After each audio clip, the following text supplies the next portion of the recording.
You are now tuning in to the Going North podcast with your host, best-selling author, professional speaker, and member of the John Maxwell team, Dominic Dom Brightman. And every Monday and Thursday, we're going to hear the voice of a different author sharing their gifts, stories, and expertise to help you charge forward in life. Now let's get on with the show.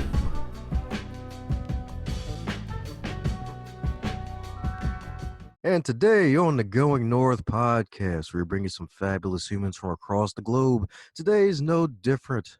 Apologies to the flat earthers out there. Well, no apologies. But today we have someone from around the globe, someone in the DMV. We have a hero in the building, baby. And you don't hear me say that often on this podcast, and I've said some wild things before. If only I put out some of the uncut stuff out there. But anyways, we have a hero on the podcast, baby. Because this wonderful human being, this author right here, this wonderful lady right here is from her own company known as BCS Solutions. And not only that, she has a bachelor's and a master's degree in business management with a specialization in government receivables and collections management. So experience counts, y'all. This wonderful person right here is a 20-plus year established track record in this industry. So her education and experience will help your business recoup lost revenue or set protocols for all your staff to do so. And not only that, this wonderful lady right here offers a free 30-minute consultation to all interested organizations. So to hire this super special awesome human, head over to bcsconsultinggrp.com. Let's give it up for my fellow DB from the DMV, Miss Dee Bowden. How are you today, ma'am?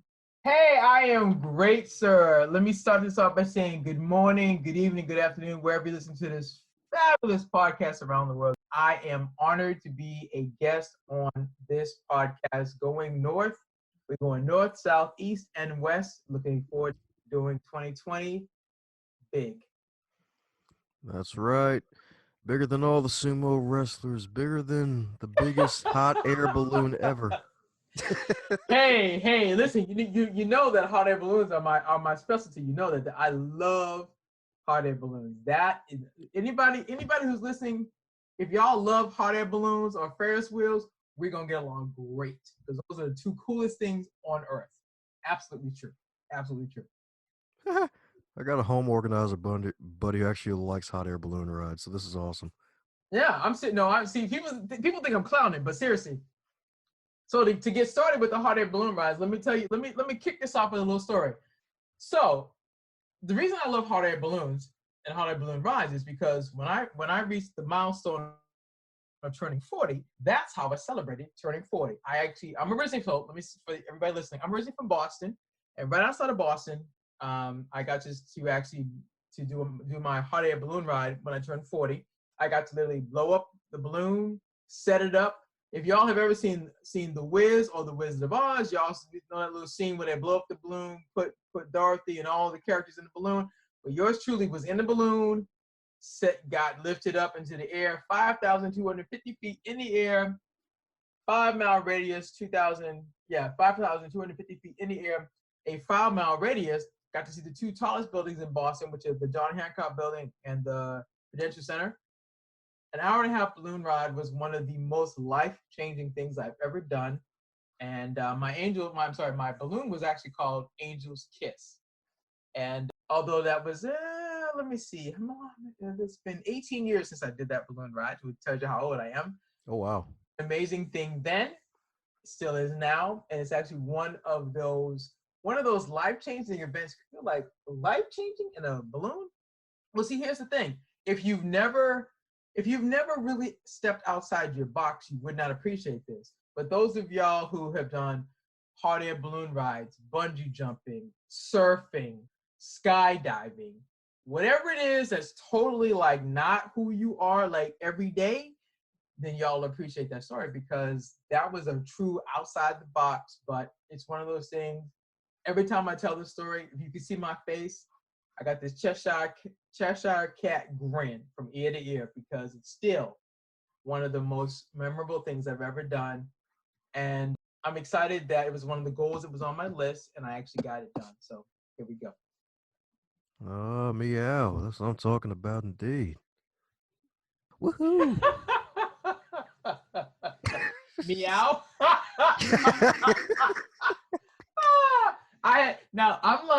I'm thinking meow. I'm like, isn't that like a cats thing? I'm like, okay, so I guess we doing cats and hot air balloons. Okay, cool. Let's do it. Yeah, because you said Cheshire cat grin, so I'm like, you know what? Pun enters the room. Oh, look, pun is on flick right now. Cause I'm like meow. I'm like, okay, I got it. Chest cat meow. I got it. Okay, cool beans. Go ahead. Go ahead. Listen. Go ahead, Mr. Dominic. Yes, sir. Got it. Yes, sir.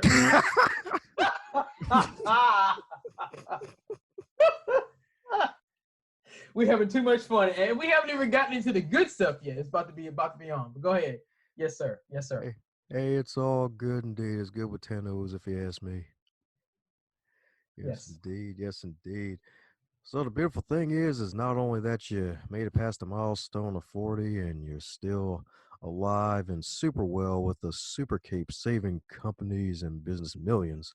Like, how'd you get that start anyway? Because it's not every day that, like, you really think that it's like, all right, one day I'm going to grow up and I'm going to save a company millions of dollars. I'm talking about millions of dollars. I'm talking about more than what a lot of people wish they made in a lifetime. You know what, Dom? I'm so glad you asked that question because most people ask me that question. They're like, "You do what? You?" Okay, so so the story starts like this. There are actually two stories. So I'll give you the first story, and then I'll tell you kind of the backstory. So, number one, I'm a collector by trade. So my academic and business training is collecting money. So I've been in receivables management, collections management, contract administration for 20 plus years. But I got started doing all this by being a data entry clerk, 8 hours a day, 40 hours a week, punching, data entering accounts payable invoices. That's how I got started. And then I met my first contract administrator, and I was like, hey, who are you? And what do you do? And he said, hey, I manage contracts. I'm like, for real? He's like, yeah. I was like, what's that? And he said, well, listen, anybody who's ever in business, I don't care what you do, there's always a contract and agreement between you and the other company. I was like, oh, for real? And he said, like, for example, I worked for an engineering firm that built I worked for an engineering. I'm sorry, I worked for an engineering firm that dealt with water. Let's see, wastewater, water filtration, a whole bunch of other things. And so I was in the construction division, and my team built a water filtration plant up in Hemlock, New York. And so I got to see the back end of everything that had to do with the invoicing, the billing, the payables. And when there was a huge snafu with this project, the city of Rochester, New York said, listen, we're not paying y'all till y'all fix what's wrong with these invoices. And I was like, ooh, this is a problem. It was like, we're talking hundreds of thousands of dollars. And I was like, oh. And you have to understand that they were building a water filtration plant up in Hemlock, New York, that dealt with the city's water, the wastewater, all things water. And I was like, this is a problem. And so the fact that there was a problem there, and the chief engineer said, listen, we're not going to pay you a dime until y'all fix this. I was like, ooh, I need to fix this. So I learned early on building relationships was super key to me being successful in anything that I did having to do with money. So we had this snafu. He said, listen, I'm not paying y'all till y'all fix this. I got on the phone. I'm like, look, I'm Dee. I work for this company. I don't know what happened previously, but I understand you're upset, and I understand you're not going to pay us until we fix this. So listen, I need 30 days to uncover what happened, fix it, and then we won't be here again. So he said, okay, I'm gonna give you 30 days to untangle this. And we're talking hundreds of thousands of dollars. So I get it straight, untangle it, fix it, we go through, and then month after month, the invoices are submitted, he pays the company, my construction team continues to build the water filtration plant, and eventually it actually launches and it goes live, and we're good. And it was at that point I learned several things. I learned that relationships are key in anything if you're doing business. People think, you're doing business with, this corporation, this, whatever. But here's the thing, you're doing business with another human being. Just like you and I are talking right now. Yes, this is a phenomenal podcast, but at the end of the day, it's one human being talking to another human being who's using your tool to share the story with others to say, oh, hey, I need to learn. I need to listen because this is important. Because at the end of the day, business is relationship based. I don't care what you do in life. It's relationship based. The reason you and I connected is because we have a relationship. You saw that I'm an author, and you said, hey, I want to talk to you, and I want to hear your story. And that's how we got here. I have another story to share with you in a minute, but let me pause so you can jump in and ask me some questions. Hey, I just like what you said there because it's true. Business is based on relationships because, I mean, it's the classic people do business and refer business to those they know, like, and trust. So you're Absolutely. definitely right. Absolutely. And so I have another story, but let me finish up this one. So I have this account with the city of Rochester, New York. I have to untangle hundreds of thousands of dollars that are messed up, for lack of a better word, because of snafu that happened. So untangle it, fix it, get it straight, and then I learned their system of how they wanted invoices submitted, receipts, documents, et cetera, and then we're good. We go forward. But the bigger story of how so beyond that, the bigger story of how I really got into collecting money and why I'm so passionate about it is because of this story right here. So about 14 years ago, I worked as a collector part-time for a small IT company outside of Boston, where I'm from. They had $8 million worth of sales on the books, not in the bank. I know. Every time I tell this story, they're like, are you serious? Yeah. So they sold IT. So that's software licenses, that's computers, that's anything in the IT space, because I don't remember all the pieces, but I know it's IT. So they sold this to a ton of companies. They've sold it, but unfortunately, they've sold it, but they haven't gotten paid. And so in accounts receivable collections, we have what's called an aging report. So basically, it's a list of every contract that we have and every account we have and all the invoices that are outstanding. So basically, the sales have been done. They've recorded the sale, but the sale is not complete until the money's in the bank. So we got $8 million worth of sales on the books, but not in the bank. And I get hired as a part-time collector. And they're like, hey, Dee, welcome to the team.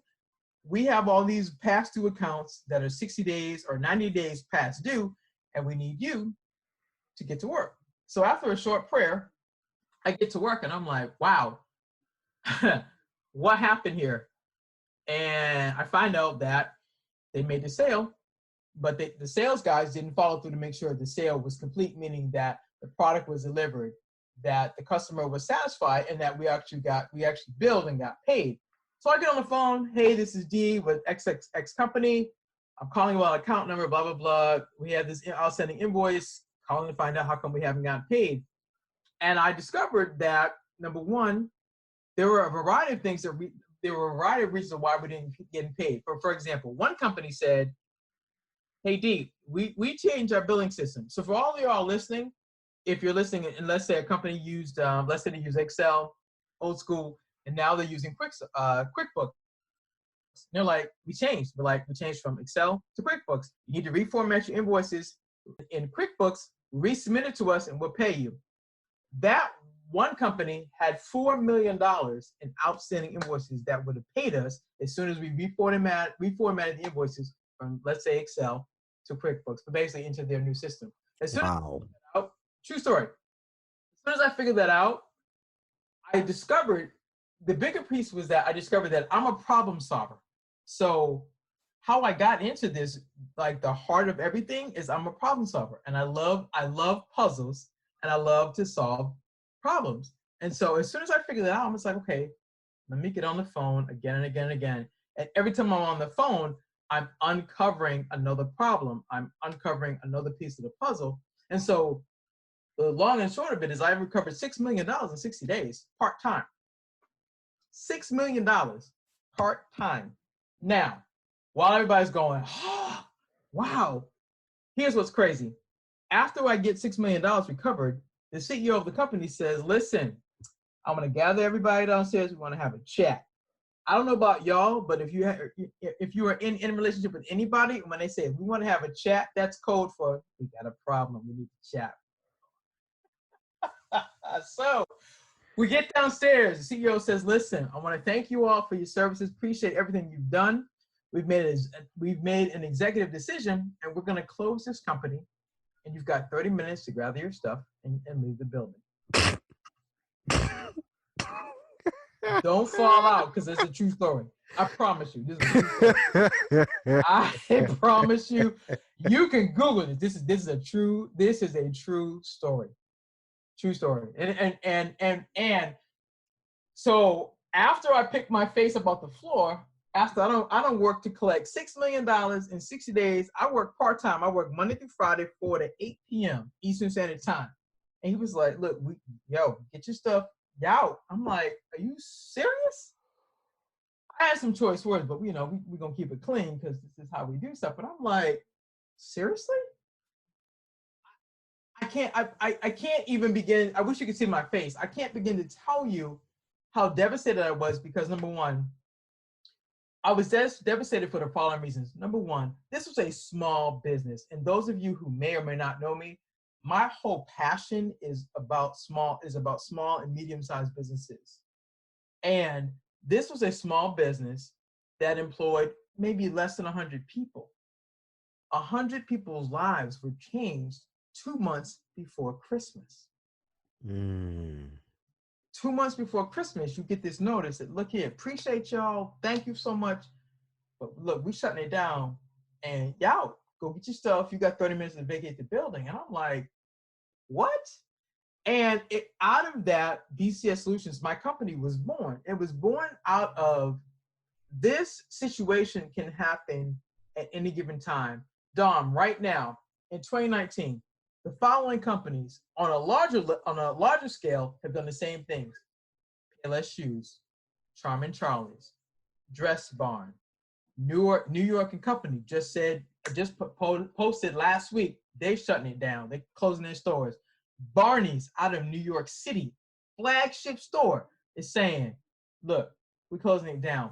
Now, imagine working for any of those companies that are larger corporations, and you told, look, you come to work, you done given your all to this company, and they're shutting it down.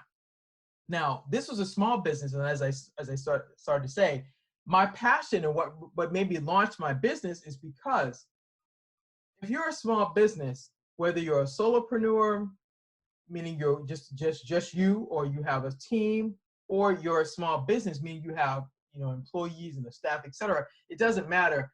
If you are looking at all your sales and you're thinking, okay, I've got this sale, this sale, this sale, and you're like, oh, I've got this, but the sale, as I said earlier, the sale is not complete until the money's in the bank. Meaning, you have sold your product or your service in good faith. Have you provided the excellent service? Have you gotten paid for it? Until you get paid, you can't count on that money.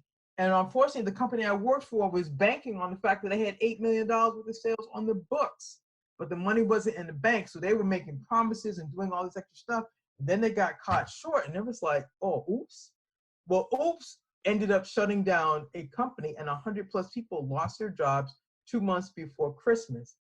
And the reason my company, BCS Solutions, exists is because I am on a mission, a drive, a campaign, whatever you want to call it, is to raise why collecting your invoices is so important. And don't forget that the sale is not complete until the money's in the bank. Don't get so focused on getting the next sale on the front end, and don't focus on making sure your back end, your billing and your receivables are done.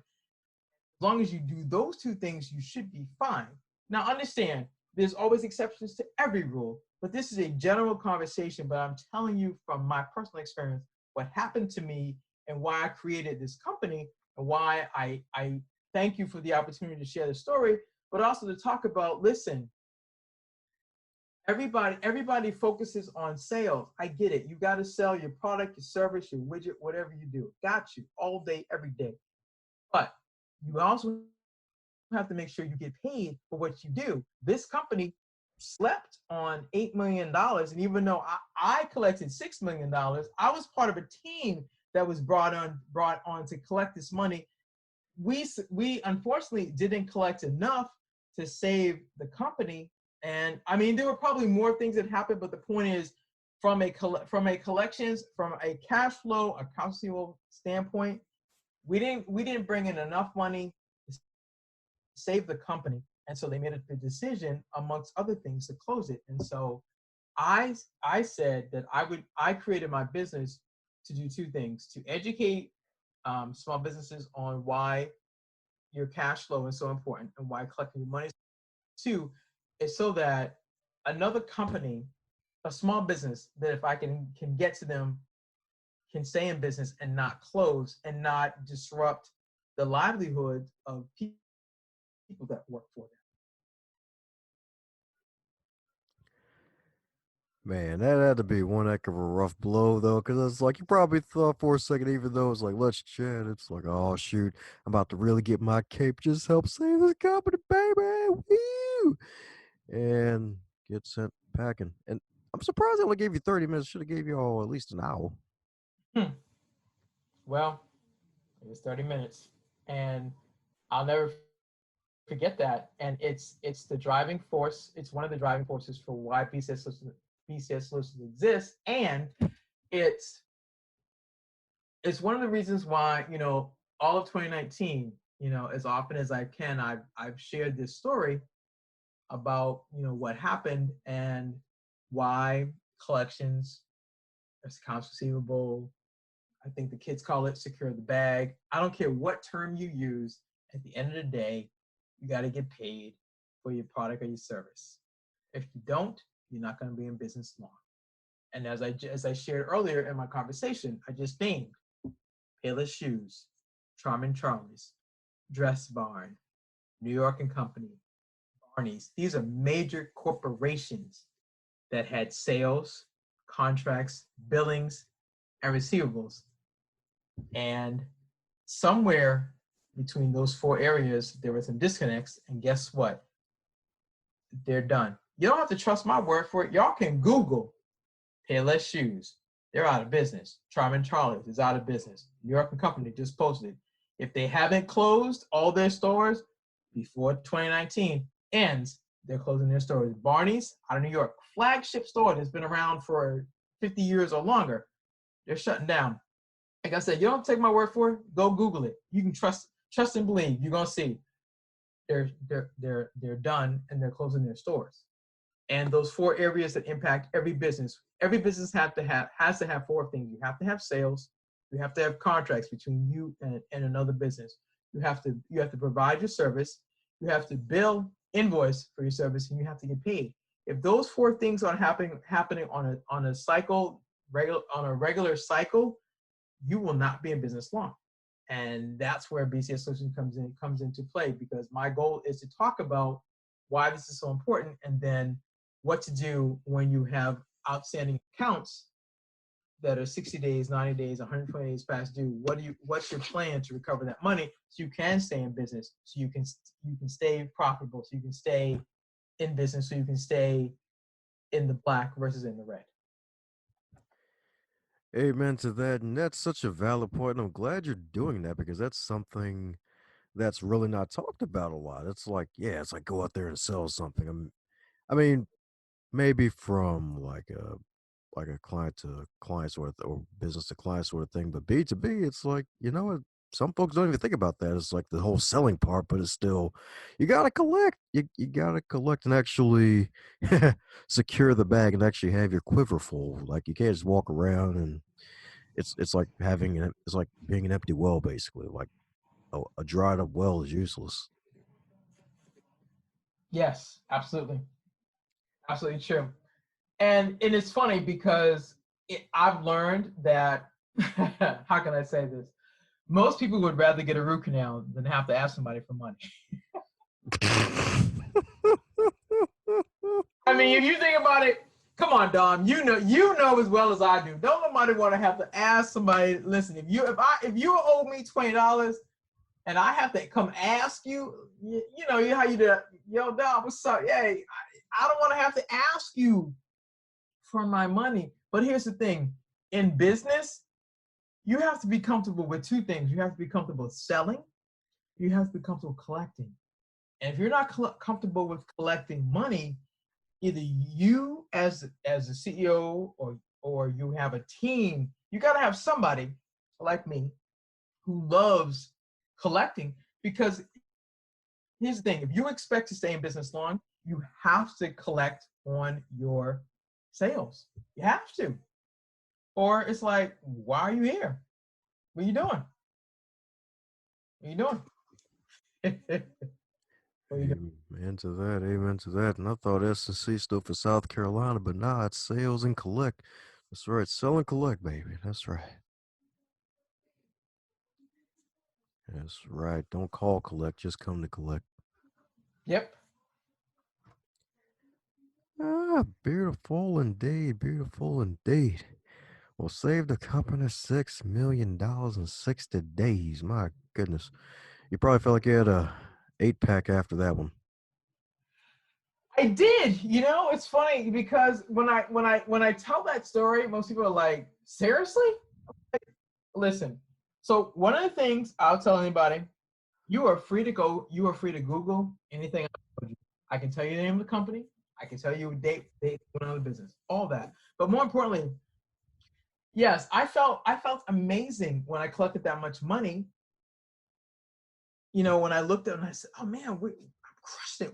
We got this money back. And then I'm like, seriously? Like, you're closing the company? I mean, even though it's been 14 years since all that happened, it's still one of those, especially around this time of year, because it's particularly this year, 2019. I'm sitting there, I'm looking at what happens right now.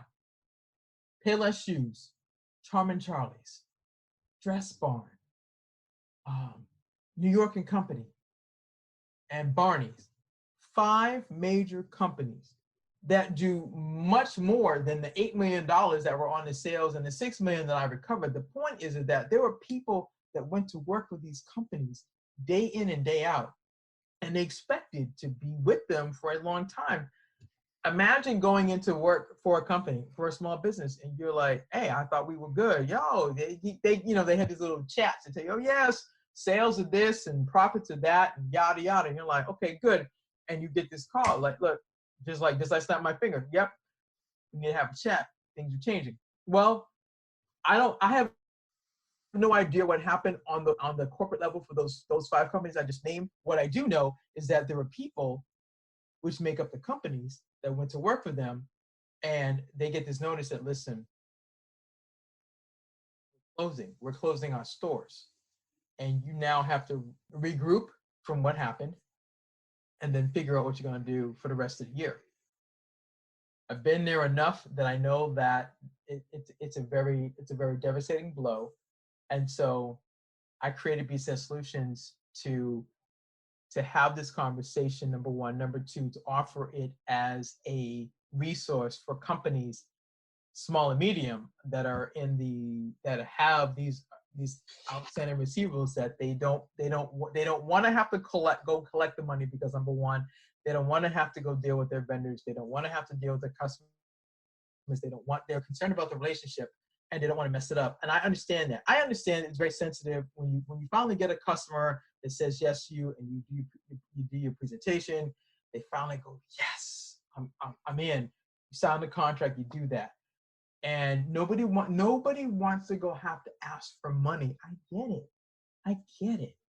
But I am an expert in collecting money, and not only have I collected $6 million in 60 days for a company. I am the recipient of an award from the U.S. Coast Guard headquarters for recovering $7.5 million in a year. So people are like, what? True. Yes. United States Coast Guard headquarters, I've recovered $7.5 million in a year. I had to get comfortable with asking for the money that was outstanding. So I understand the nuances of collections and asking for money and getting into all those weeds. But I do know this. If you're a small business owner that's listening to this and you are struggling with asking for your money, if you don't ask, you're not going to be in business long. And so before you go out of business, do me a favor. Either go back and collect your money, or number two, reach out to me, BCS Solutions. Let's have a conversation. Let's come up with a strategy so we can figure out how to get your money so you can stay in business and not go out. That's right, the SIB right there. Stay in business. That's right, the SIB indeed. So you probably told the story hundreds of times. Is there a question, or heck, well, maybe not just from that story, but just life period? Is there like a question out there that you wish folks would ask you more often as a result of all of your mass knowledge and experience? Sure. You know what, Dom? I wish they would ask me, why do I, as a business owner, why do I have to go collect this money? Like, listen, we have this contract. You bought my product or my service. I delivered. Why do I have to go ask you to pay me for what I already did? Seriously. I was like, why do I have to ask you to pass me for this money? I wish they would ask me. I would tell you, listen, just because you have sold your product or service, and you need to do that, but you need to understand as a business owner, the sales cycle is this. You do a presentation, you sell. The vendor, the customer says yes. Y'all have a contract or an agreement for widgets or whatever you sold, and they said, yep, we're gonna buy these. Here's how many we're gonna deliver. Here's when we're gonna deliver them. Here's when we're gonna get paid, etc. We're gonna bill you. We're gonna get paid. Well, you might have done the agreement. You might have done all that, and you delivered all the widgets, and you might have billed for them. But then you're like, oh crap, I didn't get paid. Why do I have to get on the phone and ask? Because it's part of business. You cannot be in business and not understand you have sales, contracts, billing, receivables. Those are the four crucial things. That's your foundation. You got to sell something. You need to have an agreement for what you sold, what you're going to provide. You got to bill for it. You got to deliver the service or product, and then you got to get paid. I'm saying, look, yeah, why do I have to get paid for this, or why do I have to ask for my payment? Because that's your responsibility as a CEO, is to make sure that you collect the money for your business, for the product or service that you delivered to your customer. That's your job, to make sure that the money comes in so you can actually, let's see, manage your profits, pay your people, manage your cash flow, show a profit, plan for Q1 2020 and beyond. Just some small things like that. I don't know. Sounds good to me. What you think? What you think, Dom? Sounds good with 10 O's. Yes, indeed. That's right. Got to come to collect, kind of like what we mentioned earlier with the whole baseball bat sort of thing, and some chloroform and some cupcakes. Chloroform and cupcakes. Not the chloroform and cupcakes. Okay. Chloroform sounds like you might be asleep after them cupcakes. Okay. Yeah, we'll just say it's the itis. Spirit of the.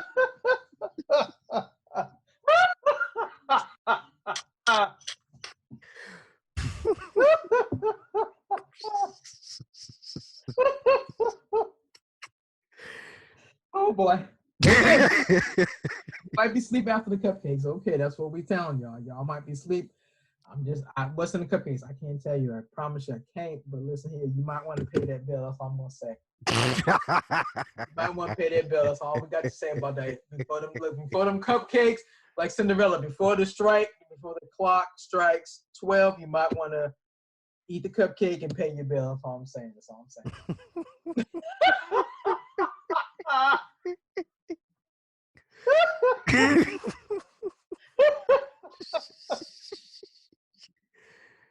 Yep. No one ever sees it coming. Might want to say that. I'm just telling you, before the clock strikes 12, you might enjoy that cupcake, but you might want to pay that bill. I'm just trying to tell you. Look here. Ain't nobody threatening you, but just trying to tell you, look, before the clock strikes 12, you just want to enjoy that cupcake, but look here, swipe left or right, whatever it is, pay that bill. That's all I'm saying. That's right. That's It might even take Cash App. Let me stop. Hey, look, listen, we got Cash App, we got PayPal, old school credit card. We got if you check your file, you might have been invoiced. You might want to tell your accounts payable person, look here, cut the check, because the clock is about to strike 12. Well, we don't have no problems paying them peoples. I'm just saying, I'm trying to tell you to pay the peoples. Pay the people. Want to enter 2020 with a clear conscience. That's right. Clear vision and clear conscience.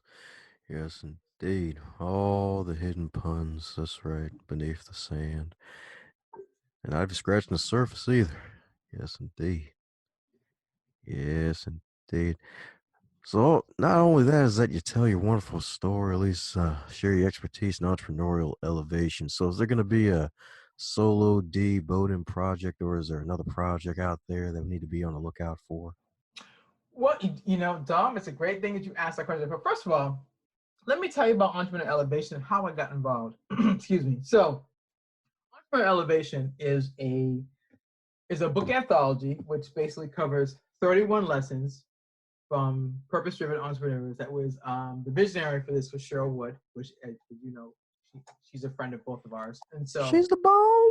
She is the bomb.com. Cheryl Wood, shout out visionary Cheryl Wood. So, I got asked to be a part of Entrepreneurial Elevation because of my chapter, which is called How to Secure Your Cash Flow, managing accounts receivable as a business owner. Basically, how to collect your cash, secure the bag, get your cash, all the above. So Entrepreneurial Elevation was my first anthology in terms of being one of 31 authors who told the journey of entrepreneurship. So you've got 31 different authors, 31 different stories, 31 different perspectives of entrepreneurship. And because I collect money for a living, I talk about why managing your accounts receivable is so important as a business.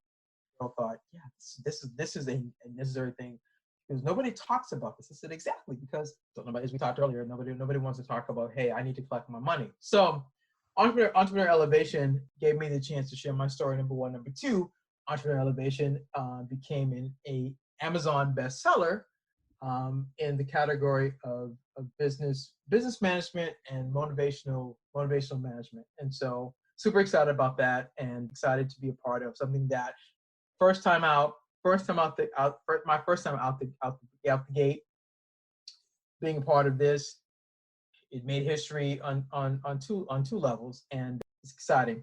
So part two, is there going to be a solo project for Dee Bowden? Yes. I don't know when, but I'm in deep thought and meditation about telling my own story and telling about how I got to be the person that loves collections, the person that loves recovering money, the person that is passionate about this, and why this is so important. Because most people are like, I'm sure on your podcast you have interviewed hundreds, if not thousands, of people who do a variety of things. You probably have never met anybody who's like, you like to collect money? So like, hold up, you like the IRS? Well, not exactly, but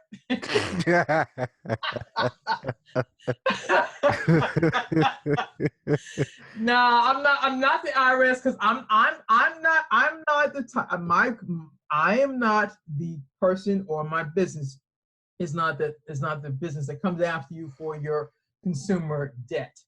I'm not coming after you if you haven't filed your taxes. I'm not coming after you if you haven't paid your credit card bill. That's not it. My focus is on business to business and business collections. Business to business and business to government. So basically, collections in the business world is because we've had a contractual agreement that you bought a product or service from me. I provided it. I billed you for it. You haven't paid me for it. I need to understand how come you haven't paid me for it, especially if you haven't come back and said we have a problem or there's an issue or you're not happy with the service. I need to understand why so I can fix it, and then you'll pay me. So I am in the business of products and services that have been provided, that have been awarded, that have been given, and 60 days, 90 days have gone through, and you haven't paid me, but you also haven't come back and said we got a problem. That's my specialty. My specialty is the problems after we've done everything for you as a customer, and you have not come back and said we got a problem, and then I'm trying to understand, well, how come you didn't pay us? So that's what I do.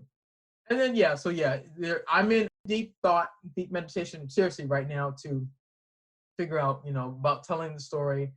And then it's not just a story about collections, but it's my whole journey of how did I get here? How did I get to become a collections specialist? How did I get to become a revenue recovery specialist who loves recovering money on behalf of government agencies and corporations and small companies, et cetera.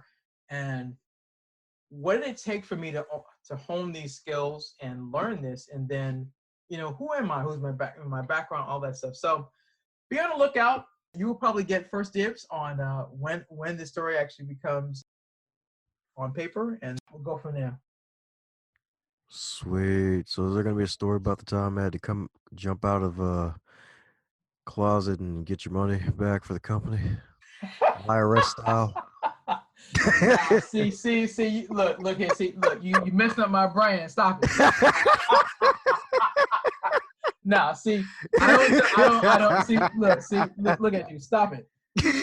I do not jump out. Look, I don't come thug style. I don't come thug style. I don't have a crew looking to break your knees or anything like that. We have a conversation, but let me put it to you this way.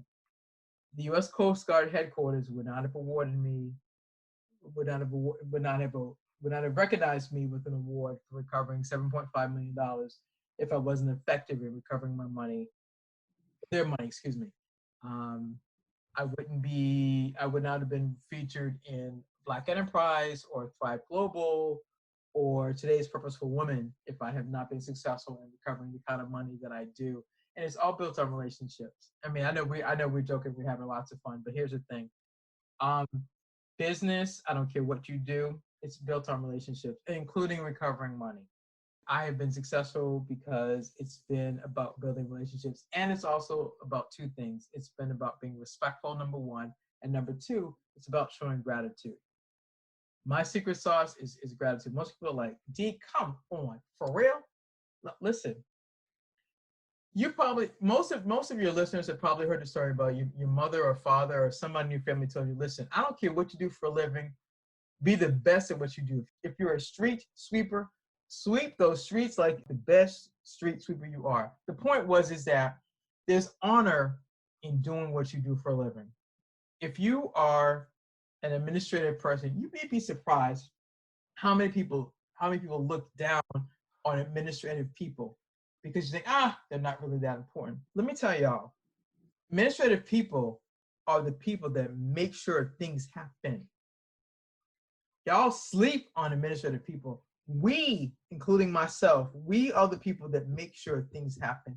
Everybody who's at the top levels, it's an administrative person that makes sure that everything happens. So you who are at the top look good. Amen to that. There we go. There's the sprinkles on the icing right there. Folks on top looking good. That's what I'm talking about. Mm-hmm. Yes, indeed. I'm not saying a cream puff since it's icing and sprinkles, but you catch my drift. Yes, indeed. Yes, indeed.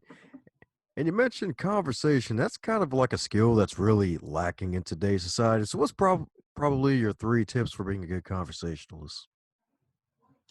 Oh my gosh! Number one, be funny. Humor is a great skill. Number 3 top skills. Be yourself. Be humorous. Use humor. You'd be surprised at how you can break down barriers with just being funny. Most people are like, Dee, are you serious? I promise, if y'all can see me, I promise y'all, being funny, it it does something to you. Because most people, when you can make somebody laugh, you make somebody smile, you put them at ease. Number two, I already said it, express gratitude. Y'all think I'm joking, but I am so serious. Dom, you know this. You just saw me last Sunday. What was on my arm? My bracelet. What did it say? Grateful. Remember that? Oh, yes, indeed. Gratitude. Expressing gratitude is probably my major secret sauce. And here's why. Most people don't stop and say thank you for anything. They just snatch it and keep it moving. And I learned that for the amount of money for the amount of money that I deal with in the millions of dollars, if I don't pause and thank that person for taking my phone call, for doing the research on whatever issue I've got, and then them helping me resolve it, and then they come back and make sure, hey Dee, by the way, look, I done researched this. We figured out the problem, and I sent it off to so and so, and they're about to hit the button. It's about to be paid. Me stopping to say thank you for them doing above and beyond for me and my client is huge. And it's recognizing that they're doing the same thing I'm doing. They're going to work, they work for their company just like I work on behalf of my clients. And me acknowledging them and their skill set and what they do for their customer and for their clients is as important, if not more important, than what I do. Because guess what? I need them to help me solve my problem. So first of all, be funny, be respectful. Number two, express gratitude. I'm telling y'all, say thank you. Y'all don't even understand. Be grateful. Tell them thank you for taking my call, for helping me solve my problem. And if you can't, I'm old school, so I'm quick to get on the phone, call you up. Listen, Lucy, thank you so much for fixing this problem for me. I appreciate what you did to help me get this problem solved, get this invoice paid. I know it was a pain, et cetera, et cetera, et cetera, but thank you so much. Thank you. I do a phone call, and sometimes I do both. I do a phone call or I send an email. Just acknowledging that person and who they are and what they did for you. I'm telling you, there's no way I could collect the millions of dollars I collect without being able to be humorous and be grateful. And then number three, it's just like I said, be humorous, be grateful, and then have fun. Have fun. And people are like, how can you have fun collecting money? Easy. It's your mindset. It's how you see the job. It's how you see the job. Listen, all of us who are in business, you got issues and headaches and problems every day. But you got in business because you believed you had a gift to serve others. Well, you can't forget the why. You can't forget the why. It's bigger than you. It's not just about making money. You said you want to be in business because you want to serve people. Well, then serve them and have fun doing it. Understanding that there are challenges and problems along the way, but you can't get stuck in the problems. You can't get stuck in the challenges. You got to remember the why and serve them with excellence. Excellence does not mean perfection. Hear me. Excellence does not mean perfection. Excellence means you come with the spirit of helping them have the best experience dealing with you, and that you serve and solve their problem. And then you want them to go talk about, oh my gosh, you know what? I talked to Dom. Oh my gosh, he is the best ever. And you're like, Dom's like, yes, man. They gonna tell all their friends. Yep. All you need is somebody quick live. Hey, did you know I talked to Dom today? And Dom, I'm not making this up. All it takes is somebody hit their phone real quick, a quick live, a quick it was an Instagram, Insta story, whatever it is on social media. It doesn't take but a quick second for somebody to put a post out there talking about what happened. It was a fabulous experience, or this was the worst ever. You want to make it so when your customers interact with you, they leave feeling like, man, this person got me, and I feel really good. That's your goal. That's your mission. You keep doing that, everything else will work itself out. Amen to that. Amen to that. Must throw the robe over you, Godfather style, James Brown style. Yes, indeed. That's right. She preaching, y'all. She preaching. Yes, indeed. Yes, indeed. Yes, sir. Woohoo. Yep. Well, coming down the pike here to the magical question every guest gets, and that is if you were to wake up tomorrow and you were 25 again, but this time with all of your knowledge and experience in the year 2020, what advice would you give to yourself?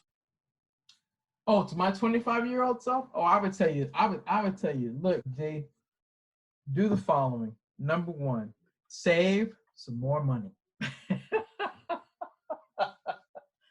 That'd be number one. Save some more money. That'd be number one. Number two, I would tell you to keep being your best authentic self. Keep being who you are. Keep being the best version of you. If you are passionate, driven, funny, and about customer service, don't lose that. Don't lose that, because there are so many people that forget that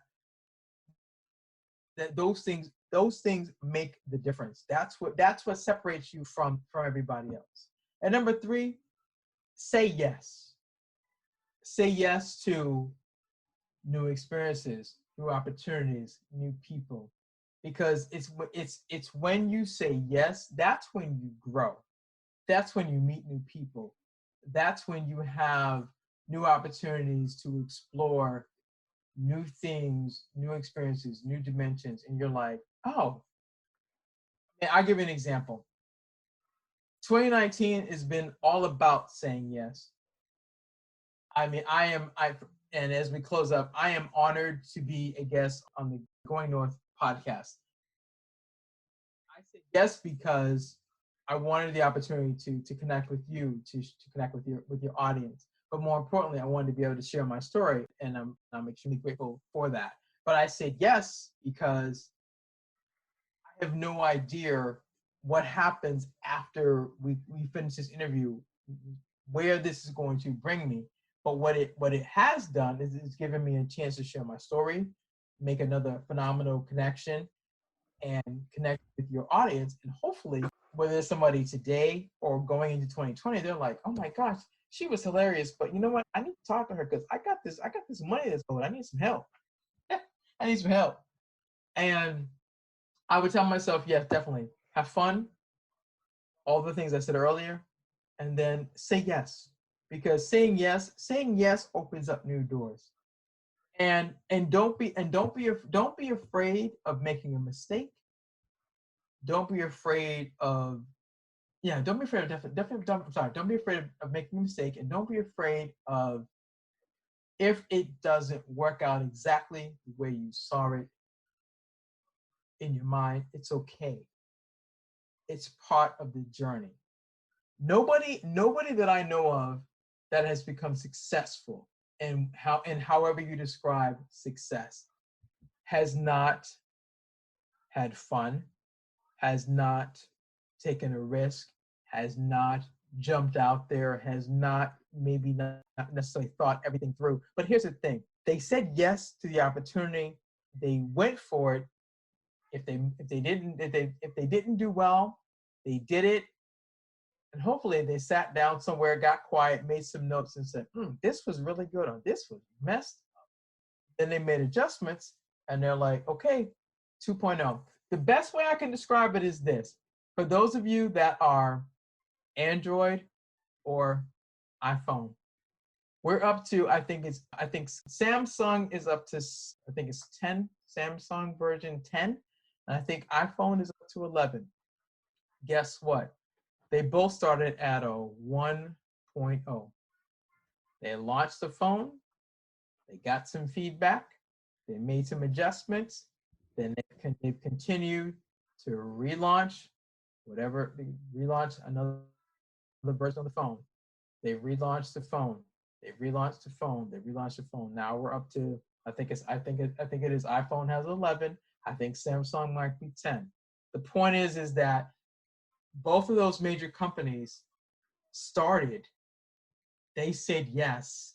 They launched their phones. They went out there. They got feedback. Whatever people said, this doesn't work. This don't work. That don't work. Fix this. Yada yada. They done took the information and they relaunched it again. And now we're up to version 10 and 11. And guess what? I'm sure in 2020 there'll be a version, the next version. But the point is that they didn't stop. They didn't stop because the phone didn't work. They got the information, they tweaked it, and they created another version. The lesson is, don't stop because whatever you launched didn't work. Get the information, retweak, come out again, and don't give up. Keep believing in you and what you are here to do, which is make a difference. Amen to that. That's what I'm talking about. She threw off the rope and went back to that pulpit and went and dropped the mic again. That's what I'm talking about. Indeed. That's what I'm talking about right there. Solid advice. Definitely say yes to growth. Yes, indeed. Say yes to that growth. Because you all need to give shade to people. The good shade like a tree, not that social media jealousy shade. That shade is dangerous. That's what I'm talking about indeed. Woo! So once again, for the folks who made it all the way to the end, for those who want to keep in magical contact with the delightful Dee, what's the best way for folks to reach out to you? Oh, absolutely. All things social media. So Facebook, it's Dee Bowden. Facebook, definitely Dee Bowden. Instagram, it's Bowden D. LinkedIn, it's Dee Bowden. And the website is www.bcsconsultinggrp.com. That's www.bcsconsultinggrp.com. And for all those who have stayed on to the end to celebrate the end of 2019, there is a free ebook. It's called Collect the Cash. And if you will reach out to me on Facebook, DM me, I will send you a free copy of Collect the Cash, this ebook. And it's basically 5 steps on how to recover your money. And so just reach out to me on Facebook, send me a DM with your email address, free copy, let you know how to collect your cash, 5 steps, and then you can go and close out 2019 strong, and then also be prepared for 2020 on a good foot. Woohoo! Well, there you have it, folks. Feel free to slide into Dee's DMs for that motivation. Collect your cash. You could be sitting on hundreds, thousands, if not millions, out there in the ethers that need to be in your bank account, if not your wallet, pocket, or quiver. So reach out to the Life of D and get your D's back, your dollars, to make you holler.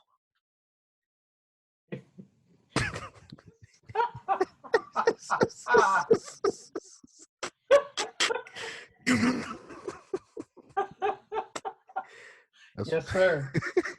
Yes, sir.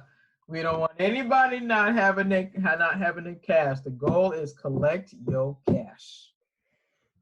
That's right. D will get your dollars. That's right. Get your dollars back, I should say. Absolutely. Absolutely. That's right. D's got to keep some dollars for himself too, divine compensation.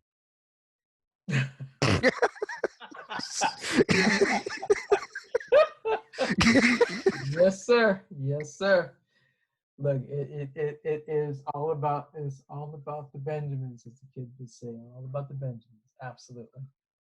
Hey there, you superstar. Thanks a bunch for making it this far in the podcast. Hope you really enjoyed it. Heck, if you made it this far, that means you really enjoyed it.